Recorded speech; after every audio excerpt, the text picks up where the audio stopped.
বিসমিল্লাহির রহমানির রহিম। হে সমস্ত জগতবাসী, আজ আমি শামীম আলী চিশতি আপনাদের সামনে যে আলোচনাটি নিয়ে হাজির হলাম, সে আলোচনাটি হলো, দেখুন, পৃথিবীতে যদি কেউ মরতে পারে তাহলে সে আল্লাহর পথে পূর্ণজীবিত হবে, আর যারা পৃথিবীতে জীবিতই রয়ে গেল সে কিন্তু আখিরাতে সে মৃতই থাকবে। তবে একটি দেখেন যে আমি কোন মরার কথা বলেছি। একটি মরা হলো, দেখুন, যে জীবন্ত মরার ঘোষণা। যেরকম দেখেন যে পদ্মার পানি এমনভাবে ঢেউ, তুফান এমনভাবে ঢেউ সৃষ্টি হয়েছে যে পদ্মার পাড়ের মাটিগুলো ভেঙে ভেঙে পড়ছে, চাপলা ধরে ধরে পড়ে যাচ্ছে, বাড়ি ঘর সহকারে পড়ে যাচ্ছে। তখন কি করবে মানুষ? এই বাড়িঘর ছেড়ে কোথায় যাবে?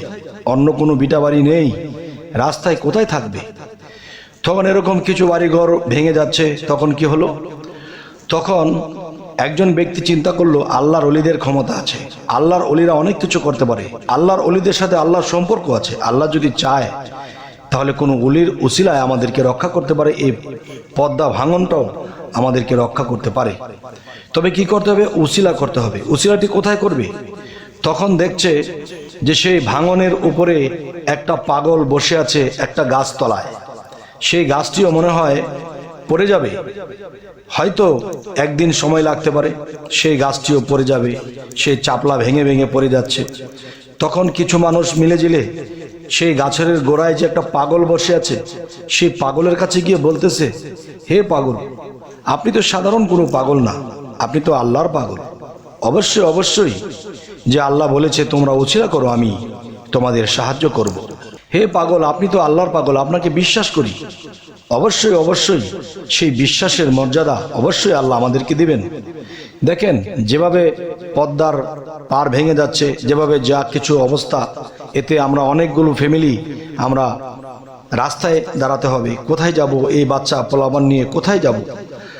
আপনি যদি একটু কিছু করতেন তাহলে আমাদের এই নদীর বা এই পদ্মা নদীর পার ভাঙা যদি বন্ধ হয়ে যেত, তাহলে হয়তো আমরা অনেকগুলো পরিবার বেঁচে যাইতাম।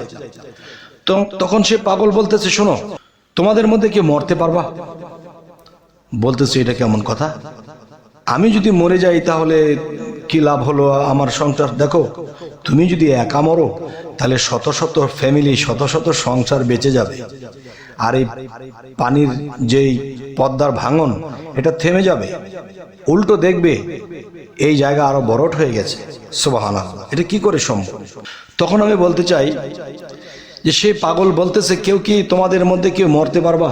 তখন একজন সাহস করে বলল, হ্যাঁ, আমি মরলে যদি এই মানুষগুলো বেঁচে যায় তাহলে তো আমারই মরা উচিত এই মানুষের রক্ষার্থে। তখন কি হলো? তখন এই লোকটি বলল যে হ্যাঁ, আমি মরতে প্রস্তুত। তখন বলল যে একটা কলম, একটা কাগজ আনো তো। পাগলের কাছে কলম কাগজ দেওয়ার পরে সে পাগল হাত দিয়ে ঘুরিয়ে ঘুরিয়ে পেঁচিয়ে পেঁচিয়ে কি জানি লেখছে, এই লেখা তো বোঝাই যাচ্ছে না। তখন এই কাগজটাকে ডলে মুচড়ে কোনো বাস না করে এই লোকটির হাতে দিল, যে মৃত্যুবরণ করতে রাজি আছে। তখন সে ব্যক্তিটি বলতেছে যে এই কাগজটা আমি কি করব? যে দেখো, আর তাকে ডাক দিয়ে তার কানে কানে বলে দিচ্ছে, তুমি দেখবে যে পানির গোলপাক কোন দিক দিয়ে খাচ্ছে, এই পানির পেঁচানো যে গোলপাক, এটার মধ্যে তুমি লাফিয়ে মরে যাবে। তখন সে কানে কানে বলে দিল, তুমি মরতে গিয়ে যদি নিচে এমন কাউকে দেখতে পাও যা দেখলে তোমার মন সাক্ষ্য দিব যে হ্যাঁ, এই ব্যক্তির কাছে আমি কাগজটি পৌঁছে দেব। তখন সেই লোকটি কি করলো? ঠিক সাহস করে সেই পানির গোলপাকের মধ্যে যখন লাফ দিল, লাফ দেওয়ার পরে তো সেই লোকটি অনেকক্ষণ উঠছে না। তখন সেই লোকটি ডুবে যখন সেই পানির তলদেশে চলে গেল, তখন সেখানে গিয়ে দেখতেছে আরেকটা জগৎ, যে বহু মানুষ এই পার থেকে মাটি কেটে নিচে দিয়া শুরুম করে দিচ্ছে, আর উপর দিয়া ধাপাস করে মাটি পড়ে যাচ্ছে। তাহলে সে যখন চলে গেল, সেখানে গিয়ে দেখে এক সিংহাসন জুড়ে এক নূরে তাজাল্লি একটি লোক বসে আছে। তখন সেই লোকটির কাছে যখন এই কাগজটি পৌঁছে দিল, তখন এই কাগজটি পেয়ে সেই সিংহাসনের লোকটি বলতেছে, এই এক কাজ করো, ওই দিকের মাটি এদিকে আনো, আর এদিকের মাটি আর ওদিকে নিও না। তখন ওই দিকের মাটি এদিকে দিতে শুরু করলো, আর আস্তে আস্তে এখানে চর উঁচা হইতে লাগলো, যা ভেঙেছিল তার চেয়ে বেশি জায়গায় হয়ে গেল। সুবহানাল্লাহ। তাহলে এই পৃথিবীতে প্রত্যেকটা জিনিসের মালিক আছে, প্রত্যেকটা জিনিসের মধ্যে আল্লাহ দায়িত্বভার দিয়ে রেখেছেন।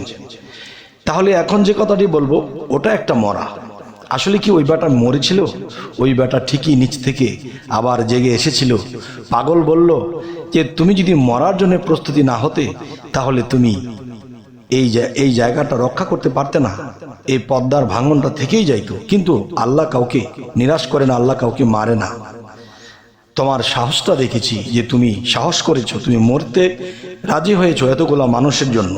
এ হলো একটি মরা। আসলে কিন্তু আল্লাহ কাউকে মারে না, অসময়ে মৃত্যু দেবে না, কিন্তু আমাদের নিজের দোষে আমরা মৃত্যুবরণ করতে হয়। যাই হোক, এখন আমি যেটা বলবো, মুরিদ শব্দের অর্থ মরা।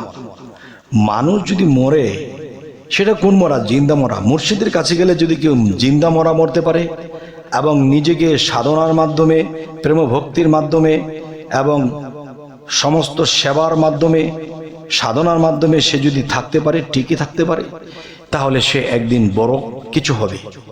যে এই জন্য বলা হয়েছে তোমরা মরো, মরার মতো মরো। যদি নিজের মধ্যে নিজেকে মেরে ফেলতে পারো, তাহলে আল্লাহ তোমাকে সেখানে জাগ্রত করবে। আর তুমি যদি মানুষের জন্য জীবিত হয়ে যাও, যে এইটা আমার, সেইটা আমার, বাড়ি আমার, গাড়ি আমার, টাকা আমার, সব কিছু আমার, তখন কিন্তু তুমি জীবিত, মৃত্যুবরণ করেনি। আর একজন মৃত মানুষ কোনোদিনও আমার করে না। যাই হোক, এই সমস্ত জগতবাসী, আমি যে জিনিসটি বোঝাতে চেয়েছি যে আসলে যে এই পৃথিবীতে অনেক ভক্তরা, অনেক আশেকরা বলে থাকে যে আমরা এতদিন ধরে মুরিদ হয়েছি, কিছু দেখলাম না, কিছু পাইলাম না, কোনো কিছু পথ আগাইতে পারলাম না, যা মনে মনে বাঞ্ছা করি তাও হয় না। দেখেন, হবে কিভাবে? যে মুরিদ শব্দের অর্থ মরা, যে মরাটার দরকার সেই মরাটা কিন্তু হয় নাই। যদি আমাদের রাগ ওঠে, কাউকে চর থাপ্পড় দিয়ে দেই, যদি আমাদের কোনো কিছুর অভাব থাকে, আমরা আফসোস করতে থাকি, তাহলে আমরা আল্লাহর উপর ভরসা করি না। এবং সেই মরার মতো যদি মরতে পারতাম, তাহলে আমার সামনে আল্লাহ সবকিছু হাজির করে দিত। যাই হোক, এই সমস্ত জগৎবাসী, আমি মরার কিছু কিছু ইঙ্গিত দিতে যাইয়া আমি আলোচনাটি করেছি। তবে প্রত্যেকটা বিষয়ে আপনি যদি সমাজের কোনো গণ্যমান্য, কোনো শক্তিশালী বা প্রভাবশালী বা খুব টাকাওয়ালা একজন লোকের কাছে যান, তখন আপনাকে সে মূল্যায়ন করবে না, কিন্তু সে একদিন আপনাকেই মূল্যায়ন করবে। সেটা কি? আপনার নিজে একটা চিন্তা করবেন যে সে জমিদার এখান থেকে হেঁটে যাচ্ছে, আপনি তার জুতাটা মুছে দিয়েছেন, সেই জমিদার এখান দিয়ে যাচ্ছে, তাকে সালাম দিচ্ছেন, তাকে পায়ে ধরে সালাম করছেন, এবং সেই ব্যক্তিটা কিন্তু আপনার কথা কখনোই শুনতো না। এখন আপনার কথাটা মনে পড়ে, এদিক দিয়ে গেলে সে আমাকে সেবা করে, আমাকে সালাম দেয়, আমাকে জিজ্ঞাসা করে, এই যে একটা সম্পর্ক করে নেওয়া হয়েছে। এরপরে দেখা যায় সেই জমিদারের বাড়ির আশেপাশের ময়লাগুলো সাফ করে দেয়, বা ভিতরে ঢুকতে না পারলেও বাহির দিয়া পরিষ্কার করে দেয়, আর তাকে দেখলেই সালাম দেয়। তখন এমন করতে করতে সম্পর্ক করে নিয়েছে। তখন তার সাথে যখন সম্পর্ক হয়ে গেছে, তখন সে বলে, তুমি কি করো? যে বাবারে, আমি তো কোনো কাজ কাম পাই না, এই ঘুরি গাড়ি, আর আপনাকে খুব ভালো লাগে তাই আপনার বাড়ির আশপাশটা পরিষ্কার করে রাখি, আপনি অনেক ভালো মানুষ জেনেছি। তখন সে বললো, তুমি যখন কাজ পাও না, এক কাজ করো, তুমি আমার এই দায়িত্বটা নাও, তুমি আমার এই অফিসের এই দায়িত্বটা নাও। তখন কিন্তু তার এই সুন্দর ব্যবহার আচারের কারণে যেই ব্যক্তিটি 12 বৎসর খালি বেকারই থাকলো, সেই ব্যক্তিটি কিন্তু সুন্দর ভালো আচরণের কারণে সে চাকরিটা পেয়ে গেল। তাহলে আমাদের তো মরার অভ্যাস নেই। যদি মরার মতো মরতে পারতাম, তাহলে আমরা অনেক উঁচায় উঠতে পারতাম। যাই হোক, এই সমস্ত জগতবাসী, আজকের এই আলোচনাটা আমি মরা দিয়ে বুঝলাম। এই মরাটা মরতে পারলে তারা আল্লাহকে লাভ করতে পারে, এই মরাটা মরতে পারলে কেউ দুনিয়াতেও সুখী হতে পারে। অবশ্যই এই জন্য বলা হয়েছে ধৈর্য। ধৈর্যের আরেক নাম হলো কি? ধৈর্যের আরেক নাম রাসূল। রাসূলের মতো ধৈর্য কারোই ছিল না। আর রাসূল ধৈর্যের আদেশটাই বেশি দিয়েছে। আর আল্লাহ বলেছে, ধৈর্যশীল ব্যক্তিদের সাথে আমি আল্লাহ আছি। আবার এটাও বলেছে যে ধৈর্যশীলের কথা আল্লাহ কেন কেন কেন বারবার বলেছে জানেন? যে আল্লাহর কিন্তু অনেক ধৈর্য, আর আল্লাহর ধৈর্য সে রাসূলকে দিয়েছে, আর সেই রাসূল অনেক মানুষকে বাঁচিয়ে রেখেছে। যে ধৈর্য দিয়ে অনেক মানুষে তাকে অত্যাচার করেছে, সেই ধৈর্য দিয়ে। আর এই ধৈর্য যদি মানুষের মধ্যে আনতে হয় তাহলে সে মরার ভাব আনতে হবে। মরার ভাব যদি আনতে পারে তাহলে সেই ধৈর্য ধরবে। এবং এই ধৈর্যের গাছ যদি কেউ রোপণ করতে পারে, সেই ধৈর্যের গাছে যদি নিয়ম কেউ ধৈর্যশীল সেরকম হতে পারে, তাহলে সেই রাসূলের গুণ তার মধ্যে আসবে। এবং রাসূলের গুণ যদি তার মধ্যে এসে পারে তাহলে আল্লাহর গুণ আসবে। আর আল্লাহর গুণে যখন রাসূল গুণান্বিত হয়ে গেছে তখন কি বলে? রাসূল আল্লাহ।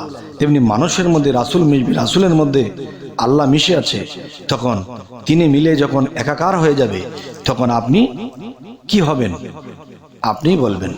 অবশ্যই এই ধরনের আলোচনা পেতে আমাদের চ্যানেলটিকে সাবস্ক্রাইব করে রাখবেন, পরবর্তীতে যেন ভালো আলোচনা দিতে পারি। সকলেই ভালো থাকবেন। আল্লাহ হাফিজ।